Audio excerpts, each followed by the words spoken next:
तो आज हम लोग chapter chemical reactions and equation को फिनिश कर देंगे। हाँ, आज कंक्लूड करेंगे हम इसको। अब तक हमने केमिकल रिएक्शंस की डेफिनेशन, उसके कैरेक्टरिस्टिक्स, उससे एसोसिएटेड कुछ important other definitions, chemical equations, equation balancing, types of chemical reactions and ultimately oxidation reduction reactions और उनके एग्जांपल्स पढ़ लिए हैं। हाँ, और आई होप आपको बातें सारी समझ भी आ गई होंगी। आपने अपनी एनसीईआरटी को भी अच्छे से देख लिया होगा। अगर नहीं देखा है तो प्लीज़ उसको अच्छे से देखें, उसको फॉलो करें। ठीक, अब हम जो बात करेंगे वो final part of this the chapter chemical reaction है, केमिकल रिएक्शन एंड इक्वेशन। और इसमें देखें कि बड़ी इम्पॉर्टेंट बात है कि हम एप्लीकेशंस ऑफ केमिकल रिएक्शन की बात कर रहे हैं, है ना। यानी कि केमिकल रिएक्शंस को हम अपने डे टू डे लाइफ में कहाँ महसूस करते हैं, उसके कुछ examples at the tail of this chapter हमको दिए गए हैं। हाँ, इसका मतलब ये है कि जो कंपाउंड्स या जो सब्सटेंसेस हमारे काम के हैं वो एटमॉस्फेरिक फैक्टर्स के साथ में जब रिएक्ट करते हैं, जब इंटरैक्ट करते हैं तो उसका क्या रिजल्ट होता है। हाँ, तो यहाँ पर दो बातें हम सीखेंगे। उनमें से पहली बात है करोजन।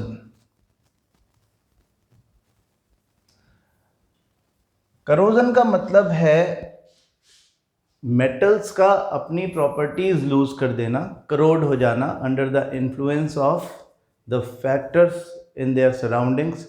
दे में इंक्लूड ऑक्सीजन और मॉइस्चर और कार्बन डाइऑक्साइड और हाइड्रोजन सल्फाइड और एसिड्स।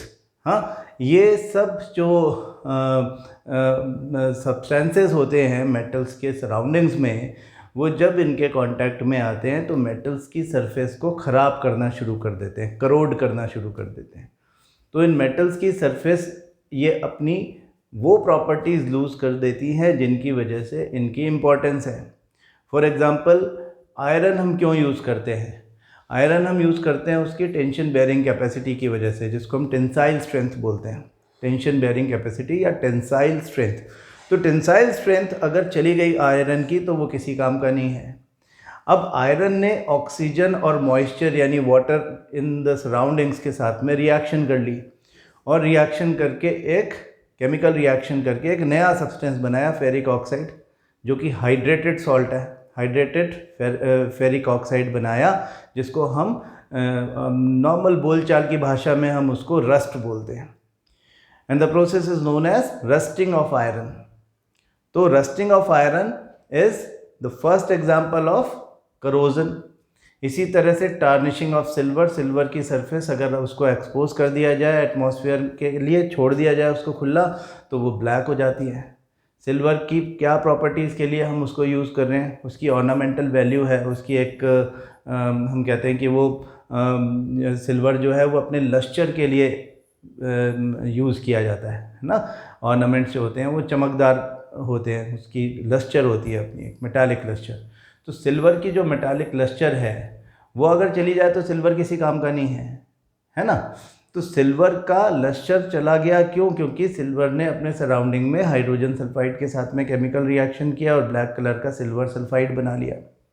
इसी तरह से कॉपर, जो कि एक हम कहते हैं कि ब्राउनिश कलर का या रेडिश ब्राउन कलर का एक मेटल है, उसके वो रिएक्शन करता है एटमॉस्फेरिक कार्बन डाइऑक्साइड के साथ और मॉइस्चर के साथ, और कॉपर कार्बोनेट बना देता है, जो कि ग्रीन कलर का ग्रीन कलर का सब्सटेंस है। तो कॉपर की सरफेस का ग्रीन हो जाना, सिल्वर की सरफेस का ब्लैक हो जाना या आयरन की रस्टिंग, ये सब एग्जांपल्स हैं करोजन के। और करोजन के पीछे सिर्फ केमिकल रिएक्शंस होती हैं। तो यहाँ पे हम देखेंगे इन तीनों एग्जांपल्स को और इनकी केमिकल रिएक्शंस हमको पता होनी चाहिए। पहले rusting of iron. Rusting of iron का केमिकल रिएक्शन क्या है? Iron is Fe, reacts with oxygen and moisture in its surrounding। Moisture मतलब वाटर, और एक हाइड्रेटेड सॉल्ट बन रहा है Fe2 O3 dot X H2O। H2O जब इस तरह से किसी मॉलिक्यूल के साथ में, किसी कंपाउंड के साथ में, कंपाउंड के मॉलिक्यूल के साथ में एसोसिएटेड होता है तो हम उसको वाटर ऑफ क्रिस्टलाइजेशन बोलते हैं। यहाँ पे X का मतलब है कि the number of water of crystallization with a single molecule of ferric oxide are not fixed. हाँ, जैसे कि हमने कॉपर सल्फेट में बोला था ना कि कॉपर सल्फेट पेंटाहाइड्रेट CuSO4.5H2O या फेरस सल्फेट FeSO4.7H2O। हाँ, उसी तरह से यहाँ पर हम कोई फिक्स नंबर नहीं लिख पा रहे हैं, इसलिए हमने x लिख दिया। वो नंबर चेंज हो जाएगा, कभी 1 हो सकता है, 2 हो सकता है, 3 हो सकता है, तो x इसलिए लिख दिया है। तो ये एक हाइड्रेटेड सॉल्ट है, हाइड्रेटेड आयरन ऑक्साइड है, और ये रेडिश ब्राउन कलर का होता है। ठीक है, we call it rust. And the problem with rust is कि ये जो कंपाउंड है इसकी बिल्कुल भी टेंसाइल स्ट्रेंथ नहीं है। यानी कि एक बार आयरन रस्ट में कन्वर्ट हो गया, आपने सबने देखी होगी रस्ट। हाँ, अगर एक बार आयरन रस्ट में कन्वर्ट हो गया तो फिर आपको वो दोबारा आयरन में कन्वर्ट करना पॉसिबल नहीं है। You can not convert it back to iron. किसी भी केमिकल रिएक्शन से कैसे भी करके हम इसको, रस्ट आई होप आपने सबने देखी होगी। अगर किसी को कुछ इसमें डाउट है तो अपन इसको देख लेते, गूगल पे रस्ट का पिक्चर देख लेते हैं कैसा होता है।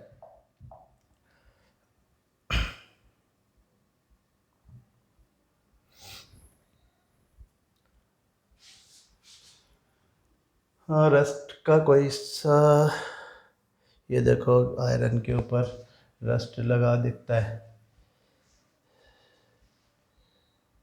लोड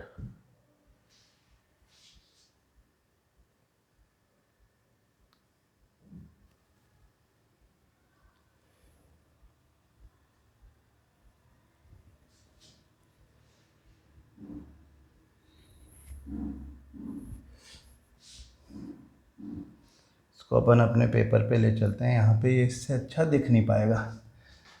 तो हाउ रस्ट इज,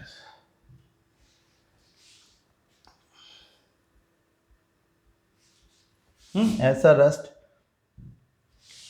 हाँ सबने देखा ही होगा। ये तो एक्चुअली कहीं ना कहीं आपके घर के आसपास भी मिल जाएगा कि जो आयरन, आपके आयरन आर्टिकल्स होते हैं उन पर ये इस तरह रस्ट हो जाता है। तो ये रेडिश ब्राउन कलर ही तो है। हाँ, इसको रस्ट कलर भी कहते हैं कुछ लोग, लेकिन रस्ट कलर तब कहते हैं जब वो कहीं और होता है ना। रस्ट के कलर को रस्ट कलर कहने का कोई मतलब नहीं है। तो इसका कलर रेडिश ब्राउन है। और ये क्या है, ये फेरिक ऑक्साइड है। हाँ, दिस इज फेरिक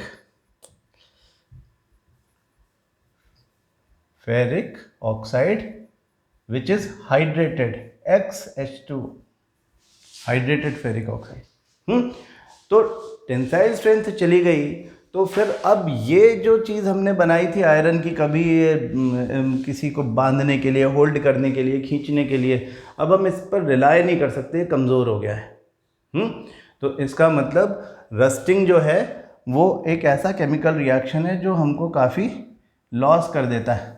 इस तरह से हमें काफ़ी नुकसान होता है इसकी वजह से। नुकसान क्यों होगा, क्योंकि अल्टीमेटली ये जो रस्ट है, रस्ट की वजह से हमारा बहुत सारा जो सब्सटेंस है, बहुत सारी चीज़ें जो है, बहुत सारा आयरन जो है वो ख़राब हो जा रहा है हर साल। एक नेशनल लॉस है। हाँ, आयरन जो है वो हमारी स्ट्रेटेजिक मेटल है। स्ट्रेटेजिक मेटल किसको बोलते हैं, जो कि हमारे रेवेन्यू में बहुत ज़्यादा असर डालती है एज अ नेशन। तो इसको बचाने के लिए नेशनल पॉलिसी होती है। अब हमारा साइंस एक्चुअली हमको ये ऑप्शन तो देता ही है कि किस तरह से हम रस्टिंग से बचा सकते हैं अपने ब्रिजेस को या अपने व्हीकल्स को। जहाँ जहाँ पे हमको इसकी ज़रूरत पड़ती है हम कैसे बचा सकते हैं, उसके बारे में थोड़ा सा आइडिया हमको होना चाहिए। हालांकि ये topic metals and non metals में आएगा, लेकिन basically what is the idea that if the reaction is due to exposure of iron with oxygen and water, moisture, तो iron should be protected from oxygen and water. अगर oxygen और water contact में नहीं आएंगे direct iron surface के तो कभी भी ये रिएक्शन हो ही नहीं पाएगी, और अगर ये रिएक्शन नहीं हो पाएगी तो फिर करोजन का कोई डर नहीं है। हाँ, तो उसके लिए हम बहुत सारी चीज़ कर सकते हैं। उसके लिए सिंपल चीज़ें क्या क्या हो सकती है? सबसे सिंपल बात तो ये होती है कि इसके ऊपर ऑयलिंग कर दी जाए। ऑयल की एक थिन लेयर इसके ऊपर लग जाएगी तो वो थोड़े समय के लिए उसको ऑक्सीजन के कांटेक्ट में आने से बचाएगी।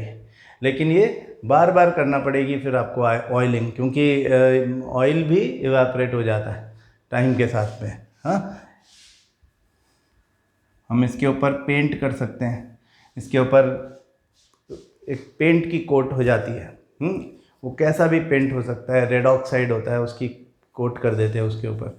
हाँ, आपने देखा होगा ऑयल पेंट्स भी लगा देते हैं, बड़ी थिक कोटिंग कर देते हैं। जब तक वो पेंट रहता है, ऑयल के कंपैरिजन में जो पेंट होते हैं वो बेटर होते हैं, वो ज़्यादा समय के लिए प्रोटेक्शन कर देते हैं। उसके अलावा इसे प्रोटेक्ट करने का एक और तरीका है, इसके आयरन के ऊपर जिंक की एक लेयर बना देना। हाँ, आपने सुना है इसके बारे में, और इसके ऊपर आयरन के ऊपर जिंक की लेयर बना देना सबसे अच्छा तरीका माना जाता है। इसको हम बोलते हैं गैल्वेनाइजेशन। समझो ये आयरन है, इसके ऊपर हमने जिंक की लेयर बना दी है। रेड कलर का मैं जिंक दिखा रहा हूँ और ब्लैक कलर का मैं आयरन दिखा रहा हूँ। तो आयरन के ऊपर जिंक की लेयर बनाई, कैसे बनाई? या तो इलेक्ट्रोप्लेटिंग से बना सकते हैं, या तो मोल्टन जिंक में आयरन रॉड को डुबा करके और फिर बाहर निकालेंगे तो वो ठंडी होकर के हार्ड हो जाएगी और एक यूनिफॉर्म लेयर बन जाएगी। ये जिंक जो है ये आयरन के कंपैरिजन में ज़्यादा रिएक्टिव है। यहाँ पे अब एक क्वेश्चन बनता है कि when zinc is more reactive as compare to iron, then why we try to protect iron with the help of zinc. समझे आप? मतलब कि अगर आयरन रिएक्शन करता है ऑक्सीजन से और रस्टिंग हो जाती है तो जिंक और भी तेज़ी से रिएक्शन करेगा ऑक्सीजन से, और उसकी भी रस्टिंग हो जानी चाहिए, उसका भी करोजन हो जाना चाहिए।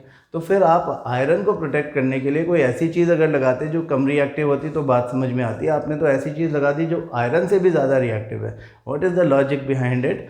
उसके पीछे लॉजिक ये है कि हम जब ऐसा करते हैं तो इसके ऊपर एक थर्ड लेयर बन जाती है। जिंक क्योंकि ज़्यादा रिएक्टिव है, ये बहुत जल्दी से अपने सराउंडिंग्स की ऑक्सीजन से रिएक्ट करता है और एक थर्ड लेयर बना देता है of zinc oxide ZnO, and now the iron is doubly protected. अब आयरन जो है उसके बाहर तो है जिंक, रेड कलर का हमने जिंक बनाया है। आयरन है सबसे अंदर, तो आयरन को प्रोटेक्ट करने के लिए उस पर जिंक बनाया। जिंक के ऊपर जिंक ने खुद ही जिंक ऑक्साइड बना लिया। तो iron is doubly protected by this process called galvanization. अब इससे क्या हुआ?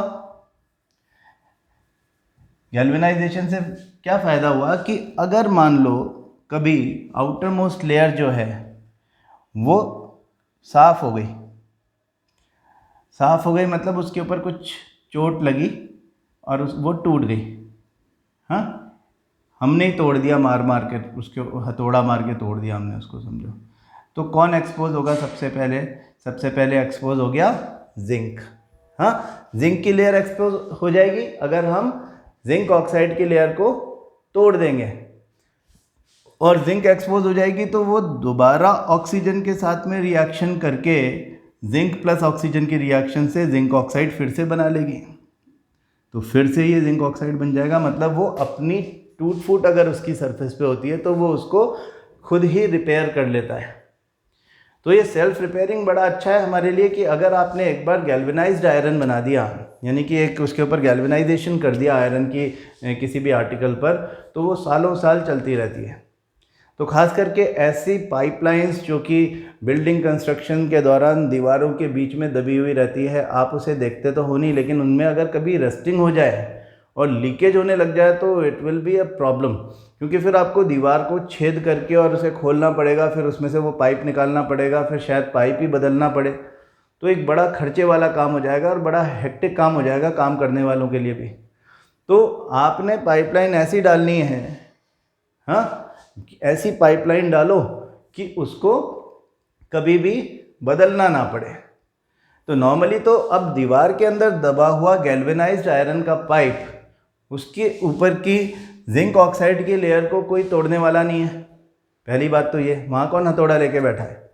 और अगर मान लो किसी वजह से वो थोड़ी बहुत घिस गई, कहीं से टूट गई, तो ऑक्सीजन भी होगा वहाँ पे, एयर तो होती है हर जगह, ऑक्सीजन उसमें 21% होगा, तो स्लोली रिएक्शन करके वो अपनी ये जो डैमेज है इसको रिपेयर कर लेगा। इससे अच्छी कोई बात ही नहीं हो सकती। इसको हम बोलते हैं, इस तरह के आयरन को, गैल्वेनाइज्ड आयरन। प्रैक्टिकल नॉलेज आपको होना चाहिए जो आप पढ़ रहे हो उसका। गैल्वेनाइज्ड आयरन, गैल्वेनाइज्ड आयरन को हम GI भी बोलते हैं। हाँ, FM पे ऐड आता है ना, प्रकाश सूर्या GI पाइप्स, तो वो जल्दी से बोल रहा है, आपने पता ही चलता क्या बोलता है। GI मतलब गैल्वेनाइज्ड आयरन पाइप्स, है ना। उसकी जो उसका जो उसने अपना गाना बनाया उसमें गैल्वेनाइज्ड आयरन थोड़ा लंबा नाम है, तो वो GI बोल देता है जल्दी से। तो GI का मतलब आपको समझ में आना चाहिए, and this is very important. हाँ, आपकी नॉलेज के लिए भी ज़रूरी है, एग्ज़ाम में भी ये बात पूछी जा सकती है। उसके अलावा और तरीका ये होता है इलेक्ट्रोप्लेटिंग। इलेक्ट्रोप्लेटिंग करके, यानी जो आपका आयरन है, आयरन की सरफेस है, उसके ऊपर आप इलेक्ट्रोप्लेटिंग कर सकते हो। आप मतलब इलेक्ट्रोलिसिस करके उस पर दूसरे मेटल का प्लेटिंग कर सकते हो। जैसे क्रोम प्लेटिंग होता है, आपने देखा होगा कि आपके जो बाथवेयर है या जो आपके जो टैप होते हैं, जो वाटर टैप्स होते हैं, वो बड़े चमकदार सुंदर बना लिए जाते हैं। या जो बाइसिकल होती है, बाइक्स होती हैं, उनके हैंडल बार्स होते हैं, वो बड़े स्ट्रॉन्ग भी होते हैं और उनके वो बड़े चमकदार भी होते हैं। तो इस पर क्रोमियम की प्लेटिंग होती है। पुराने ज़माने में जो फिएट और एम्बेसडर जैसी कार्स होती थी, अभी भी थोड़ी बहुत दिखती हैं, उनके बम्पर्स देखो आप, जो कि बॉडी को प्रोटेक्ट करने के लिए लगते थे, वो एकदम शाइनी, उसमें मतलब आप अपनी रिफ्लेक्शन देख सकते हो, इतना शाइनी है वो।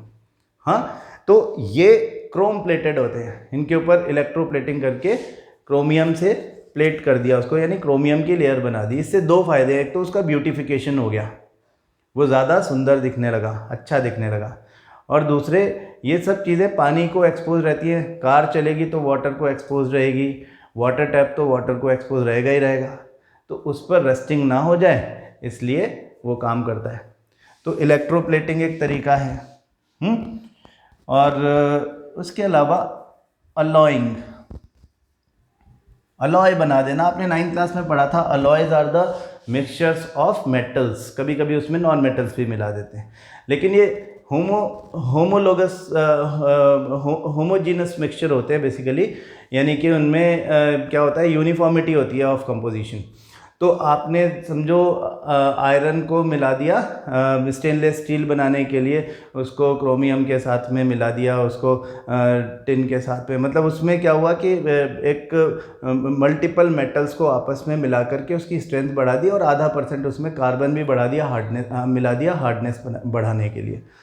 तो इस तरह से आयरन जो होता है वो हार्डन्ड हो जाता है, हम उसको स्टेनलेस स्टील बोलने लगते हैं। अब ये एक अलॉय है, ये आयरन नहीं है, इसको हम स्टील बोलते हैं। और ये रस्टिंग इसका नहीं होता है, क्योंकि अब iron is a part of a mixture which is not expose directly to oxygen and moisture. तो स्टेनलेस स्टील बनाना इज एक्चुअली अलॉइंग। अब इसमें और एग्जाम्पल देखें कुछ। आयरन की बात हो गई, आयरन की रस्टिंग। दूसरा एग्जाम्पल हम लेंगे टार्निशिंग ऑफ सिल्वर। सिल्वर का टार्निश हो जाना, टार्निशिंग ऑफ सिल्वर। सिल्वर के ऊपर, सिल्वर जो ऑर्नामेंट्स होते हैं उसके ऊपर ब्लैक कलर की लेयर बन जाती है। This is because of a slow chemical reaction between silver and hydrogen sulphide H2S। Silver और हाइड्रोजन सल्फाइड, हाइड्रोजन सल्फाइड बहुत कम क्वांटिटी में अवेलेबल है एटमॉस्फेयर में, और silver is a very less reactive metal. इस वजह से एक तो ये दोनों बहुत ज़्यादा एक दूसरे के कांटेक्ट में होते भी नहीं हैं, और अगर होते हैं तो H2S is in a very less quantity, तो इनके बीच में स्लो रिएक्शन होगा। और अगर आप बहुत लंबे समय के लिए 3-4 महीने के लिए इसे खुला छोड़ दोगे तो इसके ऊपर एक विजिबल ब्लैक लेयर बन जाएगी। That black layer is of silver sulphide Ag2S। ये Ag2S बन गया और स्लोली हाइड्रोजन गैस इवॉल्व होती रहेगी। This is black in colour. हाँ, we call this tarnishing of silver. तो सिल्वर को हम पैक करके रखते हैं, बचा के रखते हैं। अब आप देख लो कि गोल्ड की कीमत सिल्वर से ज़्यादा क्यों है। दोनों लस्ट्रस हैं, दोनों अच्छे दिखते हैं, लेकिन गोल्ड इस तरह से रिएक्शन नहीं करता, गोल्ड की टार्निशिंग नहीं होती है, तो गोल्ड की मेंटेनेंस कम है। सिल्वर की टार्निशिंग हो गई तो सिल्वर को क्लीन करवाना पड़ेगा। जिन लोगों के पास चांदी के बर्तन होते हैं या चांदी के कुछ ऑर्नामेंट्स होते हैं, वो बीच बीच में उसको क्लीन भी करवाते हैं। सिल्वर के साथ क्लीन करवाया जाता है, लेकिन इतनी ज़रूरत गोल्ड के साथ इतनी ज़रूरत नहीं होती। सिल्वर को तो क्लीन करवाने की ज़रूरत पड़ते रहती है। तो ये सिल्वर के करोजन का एक एग्जाम्पल है। इसी तरह से टार्निशिंग ऑफ कॉपर भी होता है। कॉपर टार्निश होगा तो उसके ऊपर लेयर बन जाएगी ग्रीन कलर की। आपको ये पता होना चाहिए कि ये रिएक्शन क्या है। Copper reacts with atmospheric carbon dioxide along with moisture and forms copper carbonate, जिसका फॉर्मूला है CuCO3.CuOH होल ट्वाइस। हाँ, इसको हम बोलते हैं copper carbonate, and this copper carbonate is green in color. This is green in color. तो ये जो कॉपर कार्बोनेट है ये ग्रीन बना, जो सिल्वर सल्फाइड है वो ब्लैक बन गया, और रस्ट तो रेडिश ब्राउन है ही। हाँ, तो कॉपर कार्बोनेट पर ग्रीन लेयर क्यों बनी है, क्या कंपाउंड बनता है, सिल्वर सल्फाइड पर ब्लैक लेयर क्यों बनी है, कौन सा कंपाउंड बनता है, ये सब छोटे छोटे क्वेश्चन इसमें आते रहते हैं। एक बात और, एक क्वेश्चन बड़ा इंपॉर्टेंट है कि इंडस्ट्रियल एरिया में सिल्वर की टार्निशिंग ज़्यादा देखने को मिलती है। इंडस्ट्रियल एरिया में अगर किसी का घर है और वहाँ पर कोई सिल्वर आर्टिकल है तो वो कंपैरेटिवली जल्दी टार्निश हो जाएगा, उसके सरफेस की ब्लैकनिंग जल्दी होगी। क्यों? क्योंकि इंडस्ट्रियल एरिया में कंपैरेटिवली हाइड्रोजन सल्फाइड का एयर में कंसंट्रेशन ज़्यादा होता है। हाँ, वहाँ पे कई पॉल्यूटेंट्स निकल रहे होते हैं, उसमें से एक हाइड्रोजन सल्फाइड भी होता है। तो नॉर्मली तो इसका एटमॉस्फेयर में परसेंटेज बहुत ही कम है, लेकिन इंडस्ट्रियल एरिया में क्योंकि एमिशन हो रहा है इसका, तो वहाँ पर हाइड्रोजन सल्फाइड की कंसंट्रेशन एयर में ज़्यादा होने की वजह से ऐसा होता है। तो ये सारी बातें करोजन की हो गई। हाँ, ये सब बातें करोजन की हो गई। रस्टिंग, मैंने कुछ एक ये चीज़ें जो आपको बताई हैं ये हम मेटल नॉन मेटल में भी देखेंगे। मेटल नॉन मेटल में भी रस्टिंग ऑफ आयरन के बारे में एक छोटा सा पार्ट होता है। तो करोजन का किस्सा तो यहाँ ख़त्म हो गया। इनमें से क्या क्या क्वेश्चंस आ सकते हैं ये आप देख लो, सिंपल बात है। अब दूसरी चीज़ जो है that is known as rancidity. मैं आपको आपकी बुक में भी दिखा देता हूँ करोजन के एक्चुअली आपकी बुक में बहुत कम लिखा हुआ है और क्वेश्चन ज़्यादा पूछे जाते हैं नॉर्मली इनमें से, है ना। तो छोटी सी बात है कि you must have observe that iron articles are shiny when new but get coated with a reddish brown powder. तो याद रखने की बातें हैं कि इन्होंने क्या क्या चीज़ें दी हैं। रेडिश ब्राउन पाउडर, इसको अंडरलाइन कर लें। When left for some time this process is commonly known as rusting of iron. ये सब बातें पढ़ी है हमने। Some other metals also get tarnished in this manner. Have you notice the colour of coating formed on copper and silver when a metal is attacked by substances around it such as moisture, acids etcetera, it is said to crore and this process is called corrosion. The black coating on silver आपने देख लिया Ag2S है, silver sulphide है, and the green coating on copper are other examples of corrosion. Corrosion causes damage to car bodies, bridges, iron railings, ships, and to all objects made of metal, especially those of iron. Corrosion of iron is a serious problem. Every year an enormous amount of money is spent to replace damaged iron. हाँ, you will learn more about corrosion in chapter 3, मतलब metals non metal में इसके बारे में और बातें करेंगे। तो वो बातें हमने ऑलरेडी यहाँ पे कर ली हैं। अब जो बचा हुआ हिस्सा है second application of chemical reactions, that is rancidity. Rancidity is basically oxidation of fats in our food. हमारे फूड में जो फैट होता है, जो ऑयली सब्सटेंस होता है, वो जब एटमॉस्फेयर के कांटेक्ट में आता है तो एटमॉस्फेरिक ऑक्सीजन उसके साथ में रिएक्शन करती है फैट के साथ में, और उस फैट का ऑक्सीडेशन हो जाता है। जब उस फैट का ऑक्सीडेशन होता है या जब वो फैट ऑक्सीडाइज होता है तो जो नए सब्सटेंसेस बनते हैं उनकी वजह से जो ओरिजिनल हमारा जो फूड होता है उस फूड की स्मेल ख़राब हो जाती है। हाँ, उसका टेस्ट ख़राब हो जाता है, bad taste and bad odour, है ना, स्टेल हो जाता है वो, है ना, हम उसमें से स्मेल आने लग जाती है। तो हम हमेशा ये ना सोचें कि कोई चीज़ ख़राब हो रही है मतलब उसमें फंगस हो गई है, हमने खुला छोड़ दिया है ब्रेड को तो ब्रेड के ऊपर में ब्रेड मोल्ड बन जाता है। कई लोग उससे कंपेयर करने लग जाते हैं इसको। ब्रेड के ऊपर ब्रेड मोल्ड बनना एक बायोलॉजिकल प्रोसेस है, उसका इससे कोई लेना देना नहीं है रेंसिडिटी से। That is not rancidity. मतलब कोई चीज़ ख़राब हो जाए खाने की चीज़ तो हमेशा रेंसिडिटी नहीं होती। Rancidity specifically leads to the reaction between fats present in the food and oxygen of atmosphere, which results in bad taste and bad smell. तो ऑक्सीडेशन ऑफ फैट है ये बात आप हमेशा याद रखेंगे, हाँ, कि rancidity is oxidation of fats which is present in our food. Never get confused with, और किसी भी वजह से खाना ख़राब हो जाता है कि स्मेल आने लग गई उसमें, क्योंकि उस पर फंगस लग गई, आपने खाना बाहर छोड़ दिया उसके ऊपर फंगस लग गई, राइजोपस आता है ना, उसके ऊपर राइजोपस आ जाता है, म्यूकर आ जाता है, ये सब कुछ नहीं। हाँ, हमको ये ध्यान रखना है कि ये एक केमिकल रिएक्शन का एग्जाम्पल है जिसमें ऑक्सीजन का रिएक्शन उस फैट के साथ हो रहा है जो आपके फूड में है। अब इससे क्योंकि आपके फूड का टेस्ट और स्मेल ख़राब हो जाता है, वो खाने लायक नहीं रहता, तो that is also a loss. तो यहाँ पर हमें ये समझना होगा कि किस तरह से हम इससे बच सकते हैं। What are the various ways by which the food can be protected from rancidity. तो फूड को रेंसिड होने से बचाने के लिए हम क्या क्या करते हैं उसको हम थोड़ा सा लिस्ट आउट कर लेते हैं। हाँ, जैसे नंबर 1, पहली चीज़ हम क्या करेंगे, हम इसको एंटीऑक्सीडेंट्स से प्रोटेक्ट करते हैं। We use antioxidants. What are antioxidants? Antioxidants are the substances which do not allow the oxygen to react with the fats present in the food।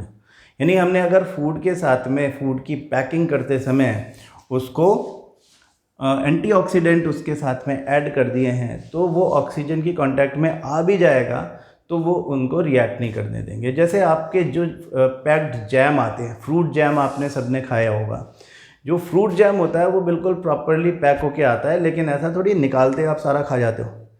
आप रखते हो ना, उसको ढक्कन खोल दिया एक बार तो फिर पैकिंग आपने कितना भी एयर टाइट करके उसको रखा हुआ हो, एक बार खोल दिया तो it is in direct contact with atmospheric oxygen, और यहाँ पर पूरा खतरा है कि वो ऑक्सीजन के साथ में रिएक्शन करेगा। तो फिर क्या करना चाहिए, हम पैकिंग के समय ही उसमें एंटीऑक्सीडेंट्स डालें। There are 2 types of antioxidants which are used with food. एक तो होता है BHA, ये आपकी बुक में नहीं है लेकिन आपको पता होना चाहिए। दूसरा है BHT।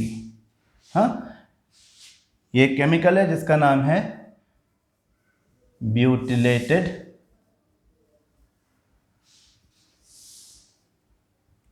हाइड्रोक्सी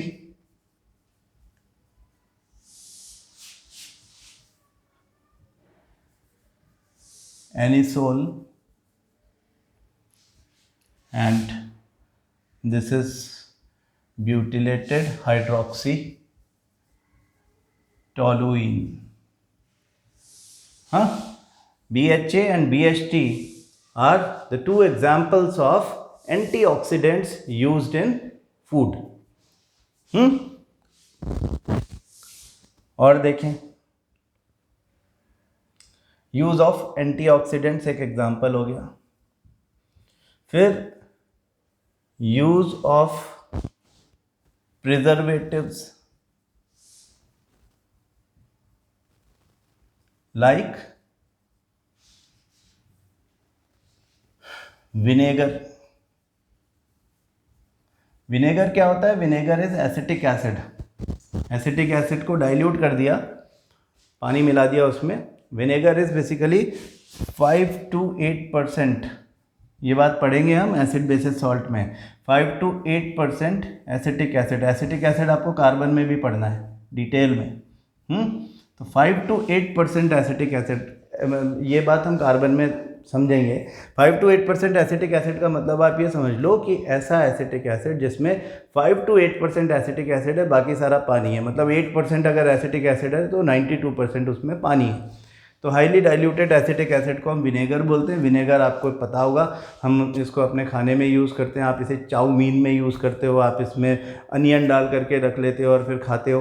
हाँ, कुछ लोग खाते होंगे, कुछ लोग नहीं भी खाते होंगे, लेकिन ये विनेगर वो है.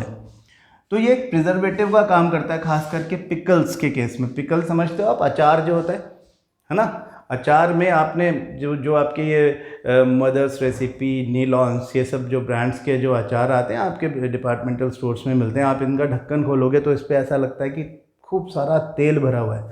हालांकि जो डोमेस्टिकली अचार बनाया जाता है उसमें बहुत सारा तेल इसीलिए डाला जाता है कि वो ख़राब ना हो जाए, वो ऑक्सीजन के कॉन्टैक्ट में आके रैंसिड ना हो जाए. लेकिन ऑयल बहुत अच्छा माना नहीं जाता हार्ट के लिए. तो हम लोग जब उसका इंडस्ट्रियल प्रोडक्शन करते हैं तो उसमें ऊपर तक उसको विनेगर से भर देते हैं. तो vinegar does not allow the oxygen to come in direct contact with the fat present in the pickle, और वो पिकल को रैंसिडिटी से प्रोटेक्ट करने का काम करता है. ये दूसरा एग्जाम्पल हो गया. Now the third example is, मतलब हम देख रहे हैं कि फूड को रैंसिडिटी से कैसे बचाया जाए. तो थर्ड एग्जाम्पल इज फ्लशिंग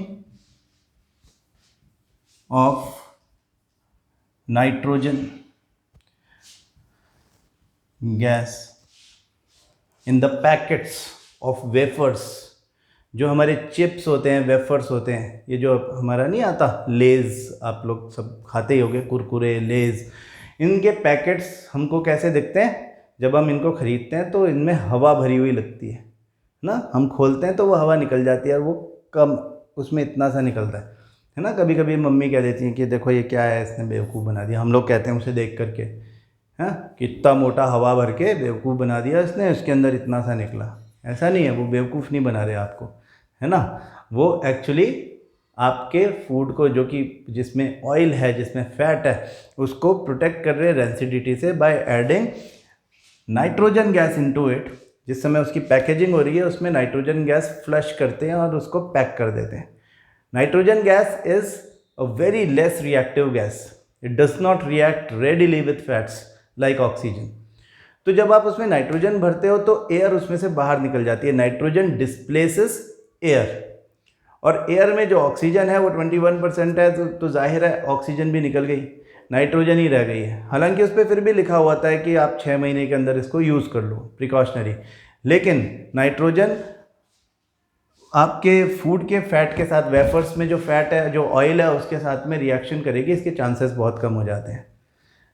जब आपने एक बार खोल लिया उसको तो वो कहते हैं कि इसकी क्रिस्पीनेस भी बनी रहे और ये रैंसिड ना हो जाए, इसलिए आप आधे घंटे में उसको खा के ख़त्म कर दो खोलने के बाद. अगर उसे खोल के रख लिया आपने तो 24 घंटे तक अगर छोड़ दिया आपने तो फिर वो उतना क्रिस्पी भी नहीं रहेगा, क्योंकि वो एटमॉस्फेयर से मॉइस्चर अब्जॉर्ब कर लेगा और चांसेस हैं कि वो रैंसिड भी हो जाए, है ना, ऑक्सीजन के साथ में उसका रिएक्शन भी हो जाए.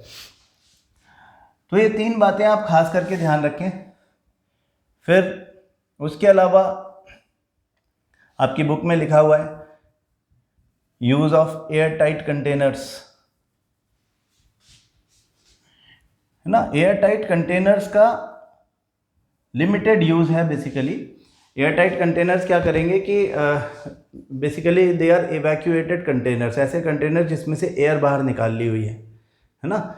ऐसे कंटेनर एक्चुअली इवैक्यूएटेड सारे नहीं होते। एयर टाइट का मतलब ये है कि they will not allow the oxygen to या air to enter into it. तो अगर वो इवैक्यूएटेड भी हैं तब तो बहुत अच्छी बात है, लेकिन ऐसा जनरली होता नहीं है। बाहर से ऑक्सीजन अंदर नहीं आ पाएगी इसकी तो गारंटी है अगर बहुत अच्छी क्वालिटी का है तो, लेकिन अगर आपने उसके अंदर कुछ रखा है पहले से ऑक्सीजन है तो it can slowly react with your food, the fat in your food, और वो उसको रैंसिड कर सकता है। तो फॉर शॉर्ट ड्यूरेशन, थोड़े टाइम के लिए रैंसिडिटी इससे डिले की जा सकती है। उसके अलावा putting the food in deep freezer, food को डीप फ्रीज़र में रखना। हाँ, ये ध्यान रखें कि डीप फ्रीज़र में रख के आप रैंसिडिटी पूरी तरह से अवॉइड नहीं कर सकते, क्योंकि ऑक्सीजन की कांटेक्ट तो फिर भी फूड तो फिर भी ऑक्सीजन की कांटेक्ट में आ जाएगा। लेकिन ये बात ज़रूर है कि डीप फ्रीज़र में जहाँ पे टेम्परेचर -20 डिग्री के आसपास हो, very less temperature discourages the chemical reactions. हाँ, केमिकल रिएक्शंस आप थोड़ा सा ये जनरल नॉलेज में भी रखें कि कई बार कुछ रिएक्शंस एटमॉस्फेरिक टेम्परेचर पे नहीं हो पाती तो उनको हीट देना पड़ती है। आपने देखा भी है कि हीट दे करके हम कुछ रिएक्शंस करते हैं, जैसे थर्मल डिकम्पोजिशन टाइप की रिएक्शन या कुछ और भी रिएक्शंस होती हैं जिसमें केमिकल रिएक्शन हो नहीं पाती जब तक हीट ना किया जाए, है ना। तो गर्म करना पड़ता है, मतलब तो गर्म करना क्योंकि पड़ रहा है, इसका मतलब कि जितना ज़्यादा टेम्परेचर बढ़ाते हैं उतना ज़्यादा आसानी से रिएक्शन होती है। ये भी रैंसिडिटी भी एक केमिकल रिएक्शन है। अगर हम टेम्परेचर को माइनस में ले जाएंगे तो इस केमिकल रिएक्शन के होने के चांसेस कम हो जाएंगे। हाँ, तो डीप फ्रीज़र जो है इट डिलेज, इससे आप पूरी तरह से अवॉइड तो नहीं कर सकते लेकिन डिलेज रैंसिडिटी, रैंसिडिटी को डिले करने का तरीका है। ठीक है, यही क्वेश्चन आपको पूछा जाता है कि व्हाट आर द वेज, एक तो व्हाट इज रैंसिडिटी और दूसरा write down the ways by which the food can be prevented from being rancid. तो वहाँ पर ये एग्जांपल्स आएंगे और जनरली 3 वेज पूछे जाते हैं। ये फर्स्ट 3 जो हमने लिखे हैं इनको आप लिख लें। तो with this chapter is over. Rancidity में क्या क्या बातें लिखी हैं इसको भी, छोटी छोटी बातें हैं। हाँ, when fats and oils are oxidized, they become rancid and their smell and taste change. Usually substances which prevent oxygen, they are antioxidants, are added to food containing fats and oil. Keeping, यहाँ पे हमने BHA, BHC का BHA और BHT का example लिया। Keeping food in airtight containers help to slow down oxidation. Do you know that chips manufacturers usually flush bags of chips with gas such as nitrogen to prevent the chips from getting oxidised. और हमने साथ में एक और example लिया, vinegar मतलब use of preservatives, है ना। एनसीईआरटी बहुत शॉर्ट में चीज़ें लिखती है, तो जो एडिशनल चीज़ें हम बता रहे हैं, आज ये चैप्टर ख़त्म हुआ है तो अब मैं आपको इसके PDF फॉर्मेट में नोट्स भेजूँगा। उन नोट्स में वो समराइज नोट्स हैं, आपका इस चैप्टर को समराइज़ कर दिया गया है, लेकिन ये नहीं कि आप वो 4 पेजेस ही पढ़ते रहें और आप सोचें कि पूरा चैप्टर यही है। आपने उन नोट्स को कंसोलिडेट करना है with the help of NCERT. NCERT में जो खास बात आपको लगे कि उसमें हमको ऐड करनी है याद करने के लिए, जो मैं आपको बताता गया हूँ इस चैप्टर में, आपको वो भी एक पेन से लिख लेना है। आप कलरफुल पेन्स रखेंगे तो और भी अच्छा सुंदर नोट्स बन जाएंगे। तो ज़्यादा अच्छा तो यही रहेगा कि आप उन नोट्स की एक कॉपी निकाल लें, प्रिंट आउट निकाल लें और उस प्रिंट आउट के ऊपर अपने हाथ से चीज़ें लिखें और उसको एक फ़ोल्डर में संभाल के रख लें, है ना। जब भी रिवीजन करने के लिए उठाएं तब नोट्स उठाएं, जब डिटेल स्टडी करना है एनसीईआरटी उठाएं। एनसीईआरटी को बार बार पढ़ना बहुत ज़रूरी है, मैं रिपीट करूँगा। एनसीईआरटी नहीं पढ़ेंगे तो प्रॉब्लम है। तो ये जो सब बातें आपको उसमें मिल जाएंगी। जो एक्स्ट्रा बातें मैं यहाँ पे बता रहा हूँ वो भी नोट्स में लिख लें, जो आपकी एनसीईआरटी में नहीं है, है ना। तो देखें, इसके इंटेक्स क्वेश्चन पे नज़र डाल लेते हैं। Why does the colour of copper sulphate solution change when iron nail is dipped in it? Single displacement reaction का एग्जांपल है, इसके बारे में डिस्कस हम कर चुके हैं कि फेरस सल्फेट बनता है which is pale green in colour, iron sulphate जो था कॉपर सल्फेट जो था वो ब्लू कलर का था। Give an example of a double displacement reaction other than the one given in activity 1.10। Activity 1.0 में बेरियम क्लोराइड और सोडियम सल्फेट का रिएक्शन है। आप लेड नाइट्रेट और पोटेशियम आयोडाइड वाला एग्जांपल दे दो जो हमने अलग से किया था। Identify the substances that are oxidised and the substances, redox का है, अब देख लो। सोडियम इज अ मेटल, तो मेटल जो होता है वो हमेशा रिड्यूसिंग एजेंट होता है, इसलिए metal is the substance oxidised, और ऑक्सीजन हमेशा ऑक्सीडाइजिंग एजेंट होता है, तो oxygen is the substance reduced. तो ऑक्सीडाइज्ड सोडियम, रिड्यूस्ड ऑक्सीजन। यहाँ पे कॉपर ऑक्साइड ऑक्सीडाइजिंग एजेंट है, हाइड्रोजन हमेशा ही रिड्यूसिंग एजेंट होता है, तो hydrogen is the substance which is oxidised and copper oxide is the substance which is reduced. ये पहचानना आपको अब तक आ ही गया होगा, मैं ये समझता हूँ। वॉट यू हैव लर्नड, ये इंपॉर्टेंट पॉइंट्स एक बार हमेशा रीड कर लिया करो, ये समरी के पॉइंट्स हैं। क्या? A complete chemical equation represents the reactants products and their physical state symbolically. A chemical equation is balanced so that the numbers of atoms of each type involved in a chemical reaction are the same on the reactant and product sides of the equation. Equations must always be balanced. In a combination reaction, two or more substances combine to form a new single substance. Decomposition reactions are opposite to combination reactions. In a decomposition reaction, a single substance decomposes to give two or more substances upon giving or using any type of energy, either it is heat or light or electricity. Reactions in which heat is given out along with the products are called exothermic reactions. Reactions in which energy is absorbed are known as endothermic reaction. When an element displaces another element from its compound, a displacement reaction occurs. हम इसको single displacement reaction बोलते हैं। And two different atoms or groups of atoms or ions are exchanged in double displacement reaction. Precipitation reactions produce insoluble salts. हमने कहा था कि the precipitate is actually the insoluble substance formed as a result of a chemical reaction. Reactions also involve the gain or loss of oxygen और hydrogen by substances. Redox की बात हो रही है। Oxidation is the gain of oxygen और loss of hydrogen, reduction is the loss of oxygen और gain of hydrogen. तो I hope आपको ये चैप्टर अच्छे से समझ में आ गया होगा। अब जो अगला टेस्ट होगा हमारा, जो नेक्स्ट सैटरडे को जो टेस्ट होगा वो इसका टेस्ट होगा। तो हम इसके लिए अपने आप को अच्छे से तैयार कर दें। आज आपको इसके नोट्स मिल जाएंगे, वो नोट्स आप अच्छे से देख लें। कोई बात समझ में नहीं आए तो you can ask telephonically, phone पे आप बात करके पूछ सकते हो। उसके अलावा अगर किसी को पर्सनली आना है, वैसे तो पर्सनली आना कई बार पॉसिबल नहीं हो पाता, कई बार थोड़ा सा कोरोना की वजह से थोड़ा सा रिस्की लगता है, लेकिन still if you want to come we are ready to teach you that way also. आपके डाउट्स साथ में लेकर के आएंगे तो हो जाएगा। चैप्टर एंड एक्सरसाइज है, इसको अपने आप देखो। ये सारी चीज़ें जो हैं ये देखो, और इनमें से कोई प्रॉब्लम आती है तो फिर आप बताओ कि हमको ये बात समझ में नहीं आई। ये सब चीज़ें वही हैं जो हम डिस्कस ऑलरेडी कर चुके हैं, कोई ऐसी चीज़ नहीं है जो हमने डिस्कस नहीं की। खास करके आपको जो इक्वेशंस बैलेंस करनी है वो भी इसमें से देखनी है। तो आपका ये चैप्टर ख़त्म होता है यहाँ पे। अब इसके बाद हम अगला चैप्टर, नेक्स्ट चैप्टर शुरू करेंगे कल से ही। आप इसको अच्छे से पढ़ लें और कोई भी डाउट हो तो फ़ोन पे पूछ लें। Thank you so much.